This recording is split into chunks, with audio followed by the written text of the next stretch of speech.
Bonjour les filles, bienvenue à table. Salut, avec Annabelle. Il faudra me la présenter, Annabelle, ce jour. Écoutez, c'est une belle semaine. Laure. Oui, Laure. Oui, Laure. Alors, il faut qu'on te présente notre nouvelle amie qu'on a rencontrée cette semaine, Rachel, qui est venue. Je pense que tu aurais beaucoup aimé. Je t'encourage à écouter le podcast. C'est sûr que je vais tu me la présentes pas, tu me la présentes. Non, elle est pas là, donc. Mais je suis sûre que tu aurais beaucoup aimé. C'est sûr que je vais écouter. Vraiment, c'était hyper intéressant. Oui. Et elle a dit après, Aurélie, t'as pas beaucoup parlé. On voit qu'elle me connaît pas très bien. Tu n'as pas révélé réellement qui tu étais. Attention, hein. Elle est mystérieuse, Aurélie. Alors mais que nous, un livre ouvert, moi, tu vois. Mais là, je ne sais pas quelle personnalité elle serait là. Surprise. Alors, un mystère. Si on suit les explications de Rachel, un peu l'outil avec lequel elle travaille, est-ce que je peux le dire, Laure, ou pas? Vas-y, dis. Elle est dans le bleu, Laure. Dans le bleu. Le bleu qui était la lettre C et qui était plutôt analytique. Ouais, voilà. Voilà. C'est ça. Au début, quand elle était banquière, elle travaillait à la banque. Oui, mais bon, ça c'était... si on m'identifie à partir de là... Mais il y a quand même quelque chose. Parce que moi, tu m'identifierais jamais à la banque, tu vois. On peut te mettre une étiquette, si tu veux, on peut t'appeler la banquière. On enlève les étiquettes cette semaine, en plus. Désolée, je t'ai collé l'étiquette de la banque. Je suis pas allée jusqu'à la banque, mais je suis juste passée par la caisse. Et franchement, j'ai été... J'ai une bonne caissière parce que je passais les choses bien et j'étais sympathique avec les gens. Mais alors écoute, je sais pas, ma caisse n'était jamais juste. Pourtant tout est écrit, tu sais, c'est pas les caisses à l'ancienne où il faut que tu calcules tout. Non, ça te le dit. Voilà, il faut payer tant, il faut rendre tant, c'est pas très très compliqué. Ce qui fait ta raison de toi ici aujourd'hui. J'arrivais vraiment pas, ma caisse n'était jamais juste. Et je me souviens, il m'avait dit une fois, mon patron, mais c'est quoi le problème avec vous, Annabelle? C'est jamais juste. Je sais pas. J'ai envie de pleurer. Au moment de fermer la caisse tous les soirs, je me disais, ma caisse, est-ce que ma caisse va être juste? Et quelquefois, plus je comptais, je comptais 15 fois ma caisse, j'avais jamais le même résultat. Donc tu comprends pourquoi ma caisse n'était pas juste non plus.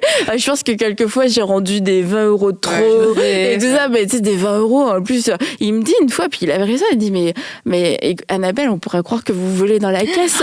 Mais tu sais, je volais pas. Et je dis, mais non. Tous les clients, ils repassaient à ta caisse à chaque fois parce que c'était de l'argent. C'était la caissière la plus populaire de la boutique.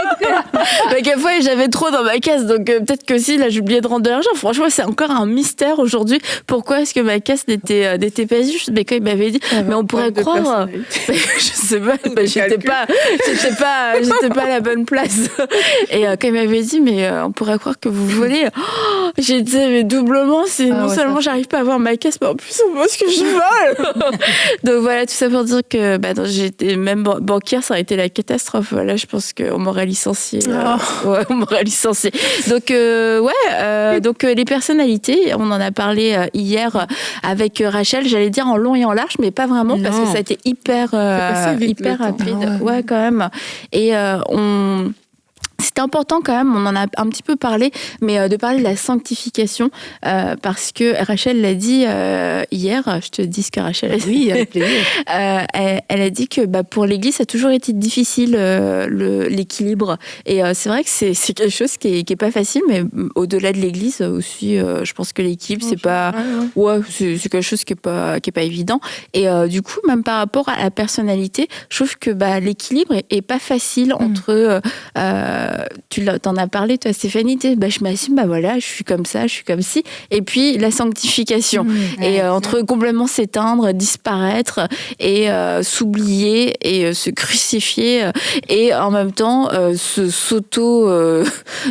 pas s'auto-proclamer, mais être, être puis des fois, quand aucune remise en question, quoi. C'est ce que je disais. Mais des fois, quand tu as été un petit peu comme refoulée, mais là, tu décides que tu t'assumes. Mais là, tu t'assumes, donc, mais tu n'es plus ouverte à quand même à être transformée sur certains traits de notre personnalité. Donc, c'est ça l'équilibre entre être refoulée et être trop assumée. Donc, il faut juste être comme Jésus veut qu'on soit, finalement. C'est ça. Et je pense qu'un des travails, ça va être la sanctification. Et c'est peu importe notre personnalité, c'est que on a tous besoin, plus ou moins, on est d'accord, de se sanctifier et puis de grandir de grandir à l'image de Christ. Et il y a des choses qui, oui, ont besoin d'être raffinées et même des qualités. D'ailleurs, en parlant de qualité, avant même qu'on aille vers la sanctification, c'est un petit peu relié, c'est qu'on peut avoir des qualités qui deviennent trop assumées, qui deviennent des défauts, parce que c'est trop, c'est vraiment trop. Et on parlait donc des différentes personnalités hier. Moi, je vais prendre mon exemple. Puisque vous n'avez aucune qualité qui est venue en défaut, c'est que moi, je peux avoir une tendance à la prudence. Mais à la prudence. Prudence, OK. Et à la prudence. Mais je sais que, quelquefois, ça peut devenir aussi un défaut où la prudence peut devenir une lenteur, comme Rachel en a parlé hier. Une résistance. Et ou une résistance. Et du coup, je dois me dire, veille, je dois veiller parce que à un moment donné, ça devient un obstacle. Ça devient un obstacle par rapport à ce que Dieu me dit. Ça devient un obstacle dans mes relations. Mais ça, je sais, tu vois, parce que j'ai appris à me connaître. Je sais, c'est comme des points de vigilance en fait, et que je peux pas devenir une folle fugueuse aventurière et que c'est pas mon but. Mais je sais que quelquefois, plus volontairement que quelqu'un d'autre, je dois me dire, ok, là, Annabelle, le temps de la prudence est passé. Là, il faut passer la vitesse supérieure. Et alors que il y a d'autres gens qui peuvent être déjà qui ont déjà embrayé là, ils sont déjà loin. Oui, c'est l'inverse. Ceux qui sont des très fonceurs, des fois, ils vont pas réfléchir à tout, donc il y aurait tendance à ça serait bien s'ils étaient plus prudents aussi. Donc, c'est vraiment l'équilibre de l'un et de l'autre dans tout ça. Donc, mais je savais pas. Mais ce que j'aime dans ce que tu dis, c'est que c'est comme un travail, entre guillemets, que tu fais. Tu sais que comme tu as cette tendance à être prudente, à un moment, il faut que tu pousses plus loin. Parce que si tu restes comme tu es dans ton naturel, peut-être qu'il y a des pas de foi que tu ne vas pas prendre. C'est il y a des choses que tu ne vas pas faire. Au final aussi. Tu vois, mais le fait que toi, tu te dises à l'intérieur de toi que moi, je dois, comme, entre guillemets, m'obliger quelquefois à le faire. C'est ça que je trouve intéressant parce qu'il faut qu'on, entre guillemets, s'oblige à faire certaines choses. Et c'est ça l'intérêt de faire, de parler de personnalité, c'est que tu vas voir que j'ai des forces, mais j'ai aussi des points à améliorer. Et dans ces points à améliorer, ce que tu vas faire, c'est que quand tu vas te retrouver dans des situations où c'est ces points à améliorer qui veulent te dominer, entre guillemets, là, tu vas pouvoir pousser, tu vas pouvoir te dire non, je veux aller plus loin que ce que mon confort me permet de faire aujourd'hui. Et pour moi, c'est vraiment ça l'intérêt, en fait, c'est de se dire, OK, nous toutes, on a des choses dans nos vies qui ont besoin d'être améliorées. Donc, par rapport à ça, le travail que je veux faire en accord avec la parole de Dieu, c'est de dire, OK, si je suis trop dans la prudence, Seigneur, je veux oser faire des pas de foi. Ce ne sera pas évident comme pour le fonceur, mais au moins, parce que je sais que c'est rattaché à moi, je vais le faire avec mes incertitudes peut-être, mais je le ferai quand même. Et tu vois, à l'inverse, pour le fonceur, son pas de foi et de sanctification aussi, ça va être de ralentir et de faire confiance, de faire confiance au Seigneur. Ok, ça va pas aussi vite que j'ai l'impression que ça devrait aller, mais je vais te faire confiance comme moi. Je dois faire confiance au Seigneur. Ça va plus vite que moi ce que j'aurais choisi, mais c'est pas de se conformer aux autres, c'est de se dire je choisis ton rythme, Seigneur. Là, je sens que c'est un temps, faut aller vite. Je sens que c'est un temps d'accélération. Je veux pas juste à cause de mes incertitudes tout freiner et puis réfléchir. Et puis blablabla, poser 40 000 questions. Mais tu sais, c'est vraiment, je crois, dans toutes nos qualités, il y a un petit peu cet aspect-là où on peut le pousser à l'extrême et puis aller au-delà du moment où Dieu dit ok, non, go, on y va. Maintenant, ne fais pas de ta qualité non plus comme un appui et n'en fais pas une sagesse humaine qui va devenir un moteur. Non, Dieu reste celui qui nous conduit et à qui on veut obéir. toi, quand tu parles de qualités qui peuvent devenir un défaut, toi, ça m'interpelle pendant que je t'écoutais. Je me disais... Finalement, t'en as trouvé. J'en ai plein. Mais ce que je veux dire, c'est que, tu sais, comme moi, je parle beaucoup, je suis extravertie, tout ça, je passe ma vie à parler, nanana. Mais des fois, je me suis aperçue que quand je rentrais chez moi, T'avais plus envie de parler. J'avais plus envie de parler.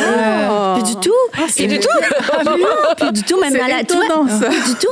Mais c'est pas bien parce que, par exemple, mon mari, lui, qui est plus réservé, introverti, tout le monde sur la rue, il le connaît, puis il est sympathique, puis il est gentil, puis il est avec tout le monde. Tandis que moi, qui parle tout le temps, quand j'arrive chez nous, pouf, je ferme la porte, puis je vais pas parler à personne. Mais c'est pas bien non plus, tu sais. Je me disais, faut que tu fasses... Le Seigneur commençait à me parler, mais plus que je me disais, ça, tu devrais faire attention, parce que c'est sûr, c'est important quand tu es en public, mais le voisin, tu sais pas la voisine, qu'est-ce qu'elle a besoin de toi, d'une parole de toi. Donc, c'est une qualité. Je pense que je suis assez attentionnée aux besoins des autres, j'aime écouter, tout ça. Mais quand tu deviens fatigué, c'est ça aussi. Des fois, quand on est fatigué, on tombe dans quelque chose qui ça, notre qualité, elle devient un défaut. Donc, il faut faire attention. Je pense que tu dis par rapport à la fatigue, parce que quand tu es fatigué, ça peut révéler beaucoup de choses de ta personne, de ta personnalité. Oui. Beaucoup de choses peuvent sortir de là. Et c'est important. Oui, des soupirs inexprimables peuvent sortir de là. Moi, c'est mon cas. Mais c'est vrai qu'on est fatigué, ça révèle... Oui, c'est pour ça que c'est aussi intéressant de faire ce travail de sanctification et de se connaître, en fait. Savoir que quand je suis fatiguée, je peux manifester telle chose. Et ça ne veut pas dire... Tu vois, bon, si je prends mon cas, ça veut pas dire que... On veut tout savoir. Quand je suis fatiguée, si je fais des soupirs inexprimables, comme je les appelle, ça ne veut pas dire que je ne les fais plus, mais aujourd'hui, Annabelle sait que je le fais. Laure sait que je le fais, par exemple. Moi, je ne sais pas qu'est-ce que tu fais quand tu es fatiguée, tu le sauras. Tu vas vite savoir. Non, mais je vais le dire. Tu vas exprimer ton insatisfaction. C'est pas parce que vous me saoulez que je fais ça. C'est juste que je suis... Peut-être que je n'ai pas bien dormi, il y a des choses, mais c'est parce que je me connais. Ouais. Donc, c'est facile dans ce cas-là. Je veux dire, le soupir en lui-même, la chose en elle-même, entre guillemets, elle reste, tu vois. Mais ton entourage autour de toi ne le percevra plus comme quelque chose de nocif, parce que quand ils ne savent pas, c'est comme, wow, on l'ennuie, qu'est-ce qui se passe et tout. Mais quand tu te connais et que tu peux exprimer, il y a telle chose qui se passe, c'est pour telle raison que ça se fait, ça change aussi et ça aide surtout ton entourage, ça aide dans les relations. Tu vois, mais ça ne veut pas dire aussi qu'on doit se dire, moi je suis comme ça, vous adapter. Ça ne veut pas dire ça non plus. Et j'aime dans ce travail de sanctification, en fait, de vraiment réaliser que faut pas le faire parce qu'on est religieux, puis on se met comme un fardeau, il faut que je change, il faut que je sois parfait. C'est vraiment cette notion aussi d'amour, parce qu'on aime le Seigneur et parce qu'on veut aimer les autres, et se dire comment je peux utiliser ma personnalité pour bénir les gens et pour pas finalement nuire, quoi, tu vois, et puis ne pas refléter Jésus. Et je pense que du coup, c'est de se dire aussi que c'est pas du jour au lendemain forcément qu'on va acquérir, voilà, que ça va être, on va avoir la meilleure personnalité, qu'on va être, j'ai tout réussi, j'ai tout compris. Non, c'est sûr que c'est un cheminement jour après jour. Mais c'est un processus, c'est ça. Et puisque tout le monde est dans la confidence. Alors lâche le morceau. Là-dedans aussi de se dire qu'on n'est pas seul et c'est vraiment une collaboration avec le Saint-Esprit aussi. Et moi je le vois, honnêtement. Sur quoi le Saint-Esprit t'a-t-il interpellé? Non, mais honnêtement, il y aurait plein de choses que je pourrais dire parce que voilà, il y a pas. Mais c'est vrai que la chose à laquelle je pense, c'est entre autres, c'est le fait que moi je pense que j'ai un bon discernement. Voilà, je pense que voilà, dans toute humilité. Non mais c'est vrai, voilà. Mais j'aime aider, c'est vrai, tu veux toujours être une aide pour ton prochain, pour ton entourage, essayer d'encourager comme tu peux. Et moi c'est ma tendance, voilà, dès que je vois quelque chose, je vais essayer d'aller vers l'autre, de dire écoute, peut-être que j'essaie aussi d'attendre l'ouverture, mais des fois voilà, je peux aussi anticiper le besoin, voilà.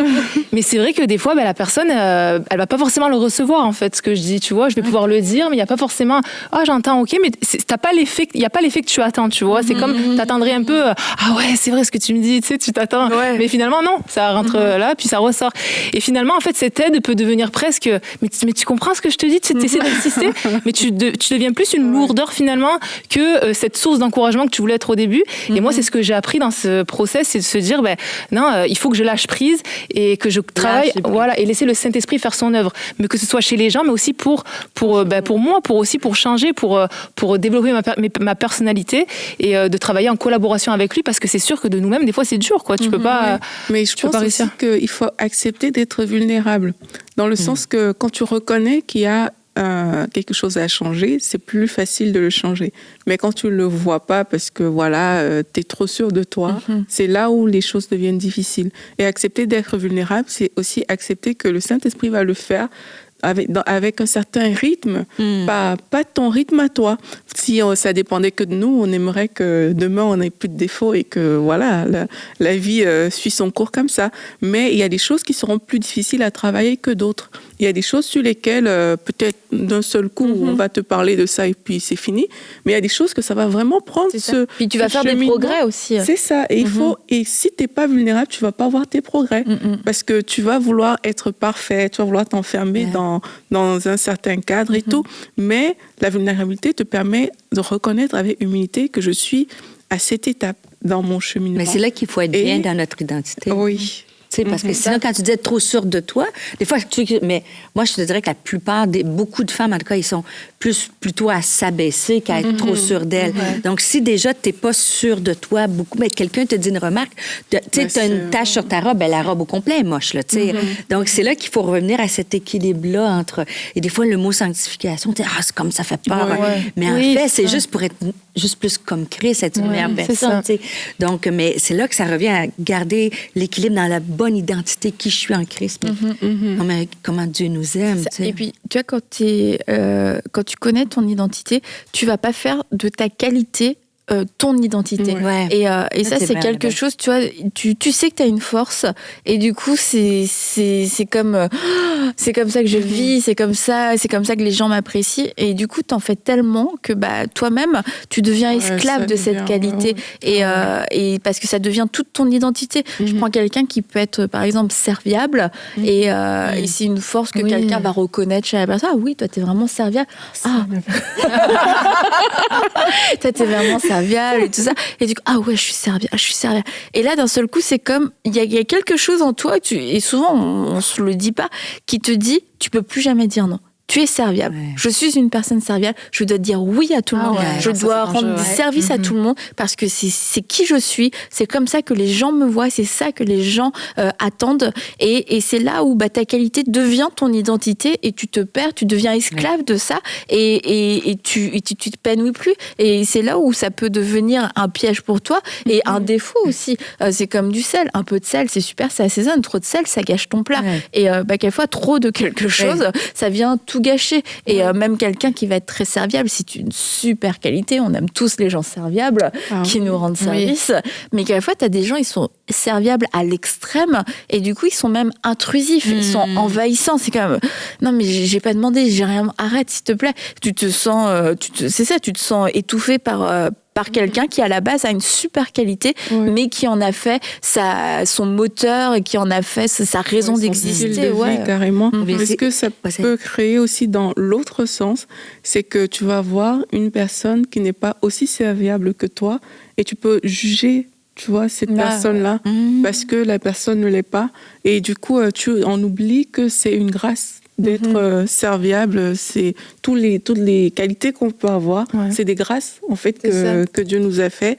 Et quand tu te positionnes, comme tu dis, où ça devient toi, ton identité, c'est ça, la personne qui va oser ne pas servir comme toi tu aurais estimé que de base, mais tu auras tendance à pointer du doigt cette personne. C'est sûr qu'on juge les gens toujours par rapport à nos forces. Comme quelque chose de négatif, alors que c'est une grâce que toi, tu l'as reçue en fait. Puis on juge par rapport à nos forces. Tu vois, par rapport à ce qu'on trouve, on met de la balance. Mais tu vois, par exemple, quelqu'un qui est toujours de bonne humeur, comme moi, je suis habituellement assez de bonne humeur, joviale, je pense assez... mais le jour où je vais, mettons, une journée de mauvaise humeur ou affirmer quelque chose de plus fermement... Là, mais comme... toi, c'est... mais je pensais que... Non, mais les gens vont dire, c'est vraiment pas comme ça. C'est fou, mais tu vois, on a un accord, Aurélie et moi. Mais tu sais, c'est ça d'important d'être quand tu connais ta personnalité. Des fois, comme tu disais, t'es pris dans cette espèce de masque où le jour que tu essaies de dire quelque chose un peu différent, ben là, tout le monde va te juger, va te dire, ben, comment ça, t'es mauvais poids? Quand habituellement, le 3/4 des gens sont de mauvais poids. Mais le jour que toi, qui es de bonne humeur, tu dis quelque chose de. Oh! Oui, et là, ça remarque à lui. Comment ça, t'as réagi? Mais vous, on te reparle pendant toute l'année. Mais c'est là, quand t'as ton identité, t'as une balance, tu sais, de dire. C'est vrai! Moi, des fois, les peu de fois, tu sais, je dis pas que je perds pas mais c'est quand, disons, je vais exprimer un point un peu plus sévèrement. Ils vont m'en rappeler pendant 25 ans. Mais c'est là qu'il faut être. Il y a vraiment du vécu, là. Ah, ben oui, je peux me coucher sur la table pour raconter ma thérapie, si vous voulez. C'est vrai, tu sais. Ça. Et c'est là que quand t'es. Ben après ça, là, tu dis, oh, j'ai été bien trop dur, bien trop dur. Là, je me sens coupable. Donc, c'est de trouver l'équilibre en qui je suis, puis d'adoucir, de dire, quand j'ai quelque chose à dire, je vais le dire aussi. J'ai le droit de dire. J'ai le droit de dire des choses. Qui c'est qui voulait parler? Moi, je veux dire, il faut qu'on reste. C'est pas forcément mauvais dans le sens que c'est parce que ce que tu fais est bien que si tu fais entre guillemets moins bien, les gens ils se permettent, tu vois. Et c'est comme un baromètre en fait. C'est comme un baromètre de ce qu'on a l'habitude de faire ou de ne pas faire. Et c'est aussi quelque chose qui garde. Moi, je sais que j'ai eu un exemple comme ça quand je venais de donner ma vie à Christ. J'allais souvent me faire coiffer par des amis et elles disaient toujours des grossièretés, des choses vraiment. Et moi, je parlais jamais. Mais un jour, je suis allée dans leur sens, une fois. Et c'est elles, en fait, qui m'ont dit « Ah, mais c'est bizarre, parce que d'habitude, quand on parle, toi, tu dis rien. Et aujourd'hui, tu as parlé. » Mais moi, ça m'a donné comme... pourtant, j'essaie d'être cool comme elles, tu vois. Mais ça m'a donné un baromètre, tu vois. Ça m'a montré que, en fait, à mon niveau, les gens, ils voient, en fait. Mais oui. Les gens, ils voient que tu transportes des bonnes choses parce que tu es différent. Mais nous, parfois, on veut ressembler aux autres et on biaise notre personnalité. Donc, du coup, je vois plus ça comme quelque chose de forcément négatif quand la chose qui est commise n'était pas parfaite, on va dire ça comme ça. Mais je vois ça vraiment comme un baromètre qui nous indique, d'habitude, Stéphanie, t'es de bonne humeur. C'est cool, la bonne humeur. C'est bien de faire ça. Et le jour où tu ne seras pas de bonne humeur, bien sûr, on ne doit pas te juger pour ça. Chacun a ses hauts et ses bas.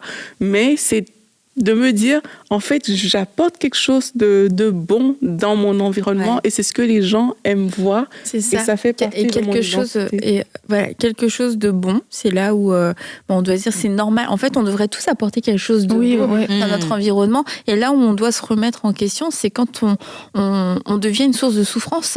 Et surtout, peut-être dans un entourage proche où il y a quelque chose qui ressort tout le temps. Si on nous fait tout le temps la même remarque et que notre réponse est tout le temps oui, mais je suis comme ça, prends-moi comme je veux. C'est à un moment donné, c'est de se dire, Seigneur, tu m'appelles à vivre en paix avec les autres, tu m'appelles à marcher dans l'amour. C'est quoi marcher dans l'amour? Et j'ai peut-être besoin que, plutôt que ce soit mon mari, mon ami, machin qui me le dit, j'ai besoin que le Saint-Esprit vienne me parler, me dire, sur ça, t'as besoin de faire les choses différemment. Et quelquefois, quand ça vient des autres, on a l'impression, ils veulent me changer. Mais quand on aime Dieu et qu'on a la crainte de Dieu, c'est vrai que quand il nous parle, on se dit, bon, c'est vrai que ça, je pourrais faire un effort sur ça. Et ça ne veut pas dire, encore une fois, renoncer à soi-même.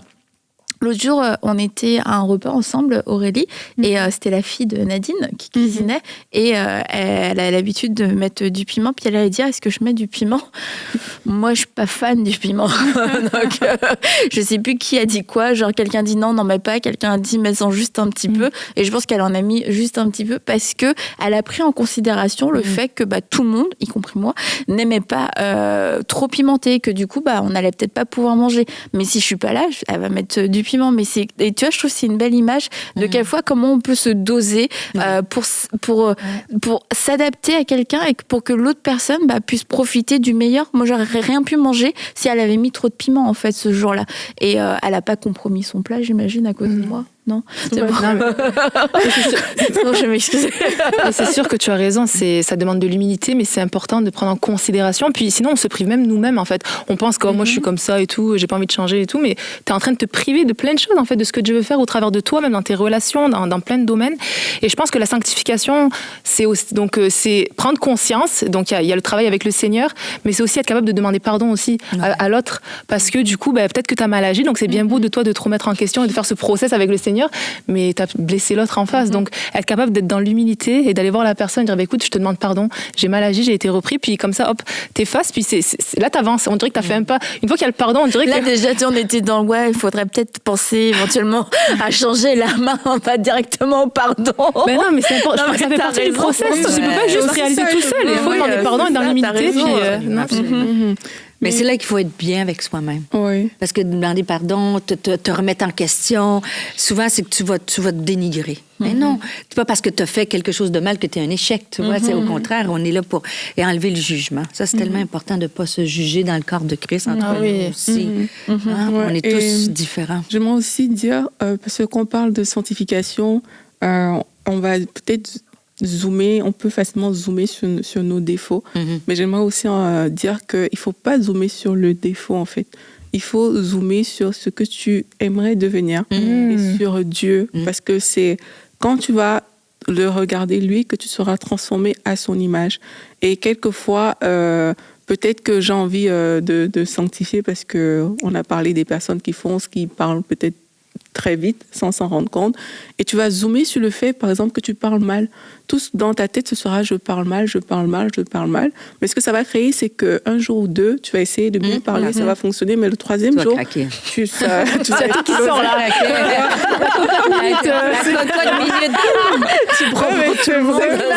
C'est vraiment ce qui va arriver. Mais pourtant, si tu focalises si tu passes même juste du temps avec Dieu, c'est comme il y a un renouvellement. C'est sûr. Et un renouvellement qui va se faire, l'amour du prochain, je sais pas, quelque chose va se faire, un travail à l'intérieur Quelque de chose qui toi va arriver. qui fait que ça va sortir différemment et tu seras en paix. Tu n'auras pas zoomé sur ton défaut en lui-même. Tu auras comme passer du temps avec Dieu, avec l'Esprit de Dieu. Et il y a ce travail qu'il va faire. Donc, ne restons pas sur le négatif, en fait, mais regardons. Si c'est que c'est peut-être la colère le problème, mais la Bible me parle de la douceur. Je vais plus m'intéresser à la douceur au fait À que la colère. la colère. Et parce que je m'intéresse à la douceur, je vais manifester des fruits de douceur. Mais si je zoome sur la colère, qui est le défaut, ça va me revenir, en fait. Donc, c'est aussi cette nuance-là. C'est ça, je sais pas ce que tu dis. Et je voulais lire ce passage dans Galates 5, au verset 13, frères et sœurs, c'est à la liberté que vous avez été appelés. On aime trop ce passage-là. Et la suite, ne faites pas de cette liberté un prétexte pour suivre les désirs de votre nature propre. Et la suite est très, très intéressante. Au contraire, soyez par amour serviteurs les uns des autres. Et je pense que ça résume aussi un petit peu toute cette semaine en fait, qu'on a pu passer. C'est qu'on a une très grande liberté. Dieu nous a donné une très grande liberté, très grande diversité aussi dans nos personnalités, dans nos caractères, et c'est vraiment beau, mais c'est de veiller toujours, est-ce que j'ai utilisé cette liberté comme un prétexte pour en faire pour vivre selon ma propre nature, pour accomplir mes propres désirs. Et en fait, quand on lit la Bible, c'est sûr, tu as toute cette liberté, mais tu peux faire le choix volontaire d'aimer et d'être un serviteur. Et on peut faire le choix de renoncer volontairement. Personne ne nous demande de le faire, personne ne nous oblige à le faire, mais il y a des fois, on peut renoncer. On renonce pas à notre identité, on renonce pas à notre personnalité, c'est pas ça. Mais on peut renoncer à gagner un débat. Absolument. On peut renoncer à une parole qu'on aurait dit, mais qui aurait été de trop et qui va pouvoir blesser l'autre personne. On peut renoncer, c'est toutes ces petites choses qui font que on se trahit pas soi-même, on se compromet pas, on honore la personne qu'on est, mais en même temps, on n'est pas là pour détruire l'autre et pour se satisfaire soi-même. Et je pense que dans ces quelques versets-là, on peut prendre le temps largement d'y méditer et puis de laisser le Saint-Esprit nous parler concernant les choses, les fois où on a fait de la liberté un prétexte, et puis laisser le Saint-Esprit venir nous parler. Et, c'est beau ce que tu dis. Ouais, c'est beau. Merci beaucoup les filles, en tout cas c'était une très belle semaine, une très belle semaine à table avec vous. Et je vous dis à bientôt. Et puis merci d'avoir suivi, écouté ce podcast. À bientôt. À bientôt.